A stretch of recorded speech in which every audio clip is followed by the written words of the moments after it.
اعوذ باللہ من الشیطان الرجیم، بسم اللہ الرحمن الرحیم۔ یہ آج کے قرآن عربی سیکھنے کی ہماری کلاس ہے، اور اذان کی عربی ہم نے پہلے سیکھنی تھی۔ تو حی علی الصلاۃ آج ہمارا سبق ہے۔ حی علی الصلاۃ، تو صلاۃ کا لفظ جو ہے نا، یہ رحمت اور مہربانی کے لیے عربی میں بولا جاتا ہے، یہی اس کا حقیقی مطلب ہے۔ اور اسی چیز سے تین اور چیزیں ایسی ہیں کہ صلاۃ کا لفظ کا وہاں پر اطلاق ہوتا ہے اور ان کے لیے استعمال ہوتا ہے۔ دعا کے لیے بھی قرآن میں صلاۃ کا لفظ استعمال ہوتا ہے، کیونکہ دعا اللہ تعالیٰ کی رحمت کے حصول کا ذریعہ ہے، اور رحمت کو چونکہ صلاۃ کہتے ہیں تو رحمت کے حصول کے ذریعے کو بھی یعنی دعا کو بھی صلاۃ کہتے ہیں۔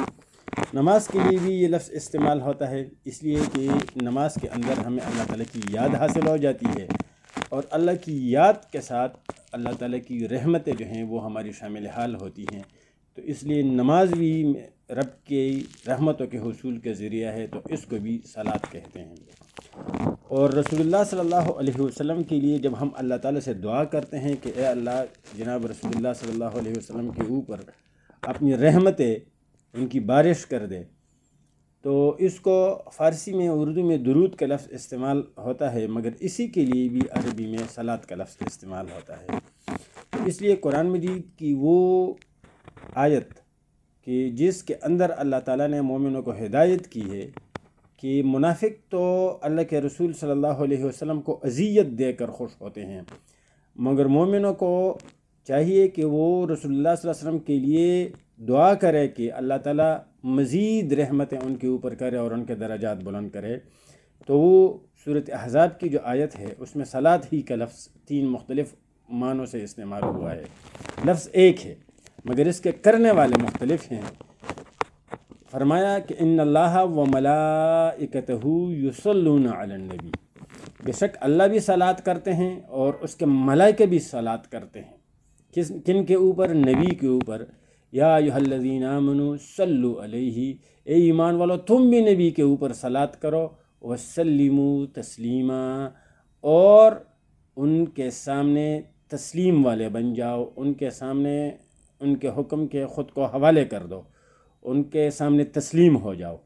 یہاں دیکھو اللہ بھی صلاۃ کرتا ہے، مطلب ہے کہ وہ مسلسل رحمتیں کرتا ہے اپنے نبی پر، اور جو ملائکہ ہے وہ بھی اللہ تعالیٰ سے دعا کرتے ہیں کہ اے اللہ اس نبی کے اوپر اپنی رحمتیں اور نازل فرما دے، اور مومنوں کو بھی اس بات کی خواہش اور دعا کرنی چاہیے۔ تو اس لیے اللہ کے ساتھ بھی صلاۃ کا لفظ آیا، ملائکہ کے ساتھ بھی صلاۃ کا لفظ آیا، اور مسلمانوں کو بھی یہ حکم ہوا کہ جو اخلاص والے مومن ہیں وہ نبی صلی اللہ علیہ وسلم کی رحمت کی مزید جو ہے اس کے لیے دعا کریں اور اس کی خواہش کریں۔ تو ان تینوں کے لیے جو کام ہے وہ صلاۃ ہی ہے۔ حی علی کا مطلب ہے آؤ، دوڑ کے آؤ، بھاگ کے آؤ کسی چیز کی طرف۔ حی علی الصلاۃ، یہ اصل لفظ ہے علی الصلاۃ، مگر آگے چونکہ جملہ سٹاپ ہوتا ہے تو سٹاپ کی وجہ سے یہ چھوٹی تی جو ہے نا یہ ہے میں بدل جاتی ہے، اور حی علی الصلاۃ اس کو اسی طرح پڑھتے ہیں۔ یہ صلاۃ کا زیر جو ہے نا تے کے نیچے یہ کیوں آیا ہے؟ اس لیے کہ اس سے پہلے ایک حرف آیا ہے جس کو ہم پہلے پڑھ چکے ہیں کہ حرف جر بولتے ہیں، اور وہ ہے علا۔ علا کا لفظ جہاں بھی عربی کے کسی اسم سے پہلے آ جائے تو اس اسم کے آخر میں جو ہے زیر آتا ہے۔ تو علی الصلاۃ، حی علی الصلاۃ کا مطلب ہے نماز کی طرف آؤ، آؤ نماز کی طرف، آؤ رحمت والی چیز کی طرف، ٹھیک ہے جی۔ تو علی الصلاۃ، کسی نے پوچھا کیوں تے کے نیچے زیر ہے؟ اس لیے کہ اس سے پہلے علی آیا ہے۔ اچھا، حی علی کا مطلب ہے آؤ، اور اس کے آگے جو ہے نا دوسرا جملہ ہے وہ ہے حی علی الفلاح۔ اب یہاں بھی حی کے نیچے زیر ہے الفلاح، کیوں؟ اس لیے کہ اس سے پہلے علی کا لفظ آیا ہے، علی کا لفظ کے آنے کی وجہ سے فلاح کے نیچے زیر آ گیا ہے۔ اچھا، علی کا مطلب پر یا اوپر، لیکن حی علی کا مطلب ہے کی طرف آنے کو، جو ہے نا آؤ اس چیز کی طرف، اس کے لیے حی علی کا لفظ استعمال ہوتا ہے۔ تو اس علی کی وجہ سے حی کا اپنا جو معنی ہے وہ بھی جو ہے چینج ہو گیا ہے، اور حی علی کا لفظ مل کر آتا ہے جس کا مطلب یہ ہوتا ہے کہ آؤ اس چیز کی طرف، اس کو پانے کی طرف، اس کو دیکھنے کی طرف، اس کو حاصل کرنے کی طرف. حی علی الصلاۃ حی علی الفلاح. تو فلاح کس کو کہتے ہیں؟ فلاح کہتے اس کامیابی کو کہتے ہیں جو آسانی سے حاصل ہونے والی نہیں ہوتی، مگر وہ اتنی قیمتی ہوتی ہے کہ ایک مرتبہ حاصل ہو جائے تو پھر اس کے بعد کسی دوسری کامیابی کی، کسی دوسری چیز کے حصول کی طرح سے خواہش ہی نہیں رہتی، کسی دوسری چیز کی ضرورت ہی نہیں رہتی. ایسی کامیابی کو، ہمیشہ ہمیشہ کی کامیابی کو، منزل مراد تک پہنچنے کو، اپنے دل کی مراد پانے کو، کہ اس کے بعد کسی چیز پانے کی خواہش نہیں رہے، اسے عربی میں فلاح کہتے ہیں. حی علی الفلاح کا مطلب ہے اس کامیابی کی طرف آؤ کہ جس کے بعد آپ کو کوئی دوسری کامیابی جو ہے نا اس کی ضرورت اور اس کی خواہش نہیں رہے گی. اذان کے بعد اس میں جو بعد والے جملے ہیں وہ اللہ اکبر، اللہ اکبر، لا الہ الا اللہ ہیں. تو یہ جو آگے اس سے پہلے ہم اس کا ترجمہ پڑھ چکے ہیں، اس لیے دوبارہ ان کی ضرورت نہیں ہے ریپیٹیشن کی.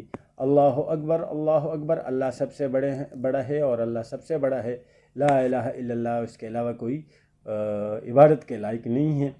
تو اس کی تفصیل میں ہم نہیں جائیں گے. تو نماز الحمدللہ ہماری اذان جو ہے وہ مکمل ہو چکی ہے. اب دو جملے اور ہیں کہ وہ اگر ہم نے سیکھ لیے تو ایک تو نماز کو کھڑی کرنے کے لیے جو ہے جو اعلان ہوتا ہے، یعنی ایک تو باہر سے لوگوں کو بلانے کے لیے جو اعلان ہوتا ہے وہ تو اذان ہے. ایک اب مسجد میں لوگ آ گئے ہیں اور ان کو بتانا ہے کہ بھئی نماز کھڑی ہو گئی ہے، تاکہ وہ جس کام میں بھی مشغول ہوں اپنے اس کام کو چھوڑ دیں اور نماز ہی کی طرف توجہ کریں. ایک دفعہ جب نماز کھڑی ہو جاتی ہے تو ہر ایک دوسرا کام جو ہے نا وہ حرام ہو جاتی ہے. آپ وضو کر سکتے ہیں کیونکہ آگے آپ نے نماز پڑھنا ہے، اس کے علاوہ ہر ایک کام جو ہے نا وہ نیکی وہ کینسل ہو جاتی ہے، پھر آپ نے نماز ہی پڑھنا ہے. تو اس کا اعلان کرنا چاہیے. اور اس کے اعلان میں باقی جو ہے اذان ہی کی طرح ہے، لیکن ایک جملہ جو کہ 2 مرتبہ بولا جاتا ہے وہ ہے قد قامت الصلاۃ. اچھا، یہاں پہ صلاتو ہے، کیوں؟ حالانکہ حی علی الصلاۃ، حی علی کے وہاں پہ علی تھا تو علی الصلاۃ، یہاں پہ جو ہے نا کوئی حرف نہیں آیا ہے تو اس لیے الصلاۃ کی ضرورت نہیں ہے. ایک نمبر 2، یہاں پہ نماز بطور فاعل استعمال ہوتا ہے کہ نماز کھڑی ہو گئی ہے. اب نماز کھڑی ہو گئی ہے اور نماز مونس ہے عربی میں صلاتو، تو اس کے لیے قامہ کا مطلب ہے کھڑا ہونا، لیکن جب کوئی مرد کھڑا ہو جائے وہ قامہ، کوئی عورت کھڑی ہو جائے تو ہم کہتے ہیں قامت. یہ فعلا فعلت، اس کی طرف ہم پہلے اشارہ کر چکے ہیں. تو قامت کا مطلب ہے کھڑی ہو گئی. کون سی چیز کھڑی ہو گئی؟ الصلاۃ، فاعل ہے تو الصلاۃ تے کے اوپر پیش اس کے فاعل ہونے کی علامت ہے کہ نماز تو کھڑی ہو گئی. اور قد یہ ایک چیز کمپلیٹ ہو چکی ہے، مکمل ہو چکی ہے، تو اس کے لیے جو ہے نا ماضی کا لفظ استعمال کرتے ہیں قد قامت الصلاۃ. بھئی اور کیا کرنا ہے، آؤ نا نماز تو کھڑی ہو گئی ہے. ٹھیک ہے. تو قامہ کا مطلب ہے مذکر کے لیے کھڑا ہو گیا، قامت مونس کے لیے کھڑی ہو گئی. ٹھیک ہے. قیام کھڑے ہونے کو کہتے ہیں. نماز میں جو ہم کھڑے ہوتے ہیں اور اس میں پڑھتے ہیں کھڑے ہو کر نماز کا جو حصہ، تو ہم اس کو قیام بولتے ہیں. یعنی جو رکوع نہ ہو، جو سجدہ نہ ہو، جو قیدہ نہ ہو، تو قیام نماز کا وہ حصہ جس میں بندہ کھڑا رہتا ہے. اور ویسے بھی کھڑے رہنے کو جو ہے نا قیام کہتے ہیں. اور اسی سے لفظ نکلا ہے، ایک بندہ کہیں پہ ٹھہر جاتا ہے، چند رک جاتا ہے، تو بھئی آپ کہاں قیام فرما رہے ہیں. یہ الفاظ جو ہے اردو میں استعمال ہوتے ہیں، عربی میں استعمال ہوتے ہیں. ٹھیک ہے جی. اس سے قائم کا لفظ استعمال آیا ہے. اور اس کا فعل امر جو ہے نا اقم ہے. ایک بندے کو کہنا ہو کہ بھئی کوئی چیز کھڑا کر دو، قائم کر دو، تو آپ کہیں گے اقم. اور جب جمع کو ہو تو اس کے لیے لفظ استعمال ہوتا ہے اقیمو. تو اس لیے قرآن میں لفظ ہے اقیم الصلاۃ. وہاں پہ صلاۃ کے اوپر تے کے اوپر پھر زبر آئے گا، کیوں کہ مفعول. تو عربی میں مفعول کے اوپر زبر آتا ہے. فاعل جو ہے وہ اپنے آخر میں پیش لاتی ہے، اور اگر اس سے پہلے زبر حرف جر استعمال ہو جیسے علی اور بے، تو پھر جو ہے نا اس کے نیچے زیر آتا ہے علی الصلاۃ، بالصلاۃ، من الصلاۃ. یہ بے علی من یہ حروف. آگے ایک جملہ جو صبح کی نماز میں ہم اذان میں ہم سنتے ہیں، اور وہ ہے الصلاۃ خیر من النوم. اب دیکھو، نوم نیند کو کہتے ہیں. نوم کا مطلب ہے نیند. من النوم نیند سے، من یہاں پہ حرف جر ہے، اور حرف جر کیا کرتا ہے، اپنے بعد آنے والے لفظ یعنی النوم کا میم جو ہے نا اس کو زیر دیتا ہے، من النوم نیند سے، خیرن بہتر، اچھا بہتر، یہ خیر کے کام ہیں بھئی، تو خیر اچھا، اچھی، بہتر، بلائی، یہ الفاظ جہاں استعمال ہوتے ہیں تو عربی میں اس کے لیے خیر کے لفظ استعمال ہوتے ہیں، جیسے الصلح خیر، قرآن میں ہے کہ صلح میں جو ہے نا اسی میں بلائی ہے، صلح ہی بہتر ہے، ٹھیک ہے۔ تو الصلاۃ یہ مبتدا ہے، یعنی وہ چیز کہ جس کے بارے میں آپ کو کچھ بتایا جاتا ہے، الصلاۃ نماز جو ہے، خیرن وہ بہتر ہے، کس چیز سے بہتر ہے، من النوم نیند سے، یہاں پہ خیرو کا رے جو ہے نا اس کے اوپر دو پیش ہونے چاہیے، لیکن ہم بولتے ظاہر ایک ہیں کیونکہ آگے میم کے ساتھ ادغام ہے، تو خیرم من النوم، مگر لکھنے میں رے کے اوپر مجھے جو ہے نا ایک اور بھی پیش ڈالنا چاہیے تھا، یہاں پہ خیرم من النوم، یہاں پہ دو، اچھا خیرن اچھا، اچھائی، بہتر، بلائی، تو الصلاۃ خیر من النوم کا مطلب کیا ہو گیا کہ سونے والو تمہاری نیند سے نماز بہتر ہے، خیر من کسی چیز سے زیادہ بہتر، ٹھیک ہے جی، نوم نیند۔ اچھا آپ کو کوئی ایسا جملہ دوسرا معلوم ہے کہ جس میں نوم کا لفظ استعمال ہوا ہو؟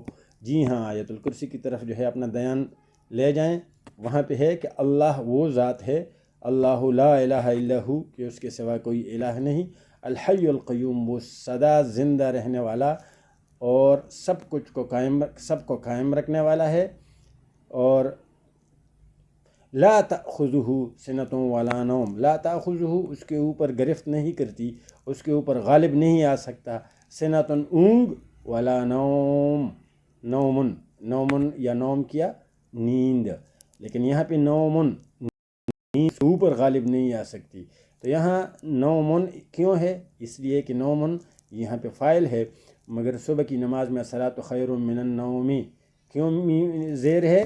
اس لیے کہ وہاں پہ من جو کہ حرف ہے وہ استعمال ہوا ہے۔ الحمدللہ آج ہماری اذان اور اقامت اور صبح کی اذان اس سے ریلیٹڈ جو عربی تھی